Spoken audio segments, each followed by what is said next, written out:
What's up, investors? It's the Russian dude. Let's get straight with this was a ridiculous Russian propaganda.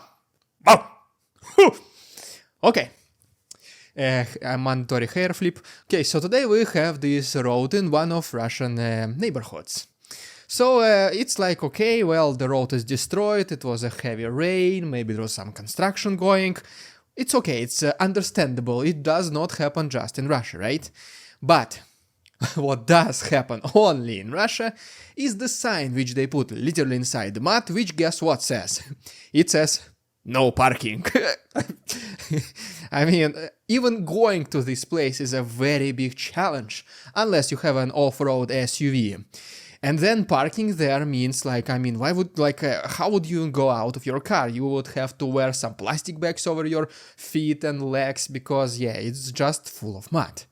For some reason, the local community services, they decided to install a warning that if you do park here, you will potentially get a parking ticket. As always, time to get serious. Let's first of all talk about the situation in the south and one of the biggest attacks against Crimean military bases of Russians. Then we're gonna talk about destruction of one of nuclear arsenal equipment of Putin, and it did make him a little bit mad, to say the least. But guys, before we proceed, yes, I just want to emphasize once again, this channel, the Russian Dude, unfortunately, is shadow banned by YouTube.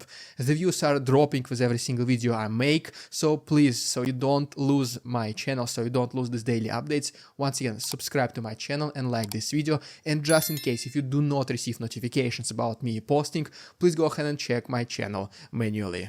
And another thing to mention is that starting yesterday's episode, I started to censor way less photos and videos and stopped using ridiculous words such as metallic cylinders and falling asleep. Because I mean, my videos are limited anyway, so what's the point?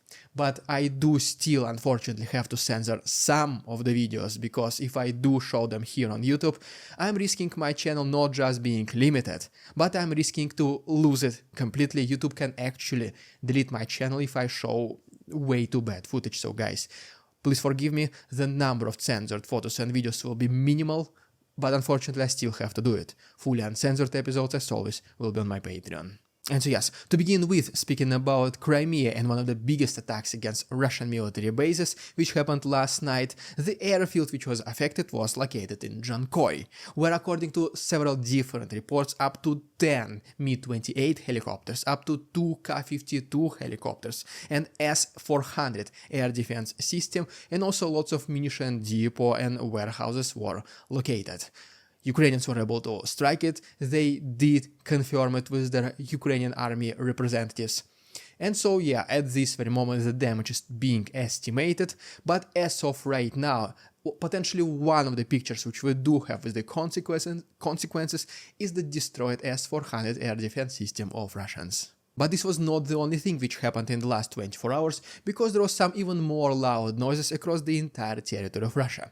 First of all, local residents in Voronezh woke up in the middle of the night because of these reported loud noises, and then the very same thing happened in Belgorod.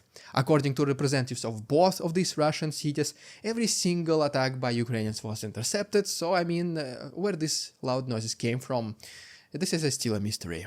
But another thing, in Samara, which is located pretty deep inside the Russian territory, reportedly a Russian helicopter Mi-8 was destroyed by allegedly Ukrainian partisans. But the biggest thing happened in Tatarstan, also located on the territory of Russia in Kazan.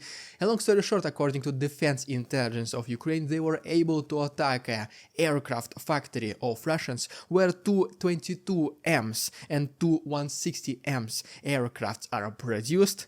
And in case this is true, this is a pretty big damage against the Russian Air Force, to say the least. But even bigger event happened in Mordovia, where Ukrainians reportedly were able to target and destroy a Russian radar called Container, which is so what's so special about this?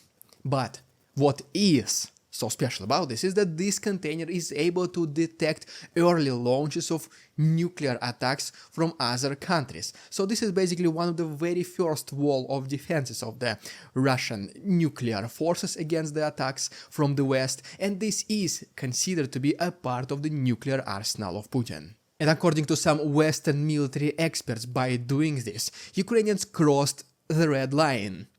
Not the first time, not the last time. I'm almost positive at some point they'll be crossing the brown Putin's lines.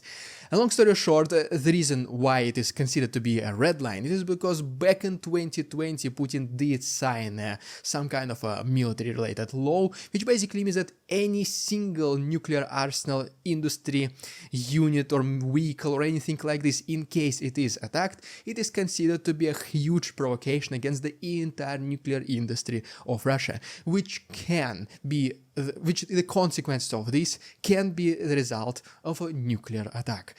Once again, guys, not the first time Putin is threatening us with those kind of things, not the last ones, so most likely nothing is gonna happen, but I still consider that this is very important for you to know, in case there is a big escalation in the near future. Potentially, this could have been the reason for this. And well, so far the only response, at least at the moment of recording this video, by Russians is that they did attack a residential area, including a hospital in Chernihiv, with 3 cruise missiles, which is like 1, 2 maybe is okay, maybe they did strike in one place, well, this might be just a coincidence, but when 3 of them are landing in exactly the same location, this was a deliberate attack against this specific area. So Russians have absolutely no reason to explain themselves, they have no reason to say, well, it was just an accident. No, they did target specifically this area in residential neighborhood. And now, guys, as also promised in my previous video, right here is the additional chapter which will be exclusive for my Patreon members, because I do want to give you guys one more benefit for joining my Patreon. So if you want to hear about the frontline update from the east of Ukraine, please go ahead and check my Patreon, link is down below. Thank you guys so much, this is the best way to support the channel right now when there's a huge demonetization and limitations by YouTube. The link is down below. Thank you so much. Guys, thank you so much once again for watching. Please don't forget to subscribe to my channel, because YouTube is simply killing it, so we don't lose each other. Don't forget about official Russian Dude merch, hoodies, t-shirts, cases. At this point, every single thing helps. All the useful links can be found down below. Subscribe to my Instagram. Thanks so much for watching, and see you tomorrow.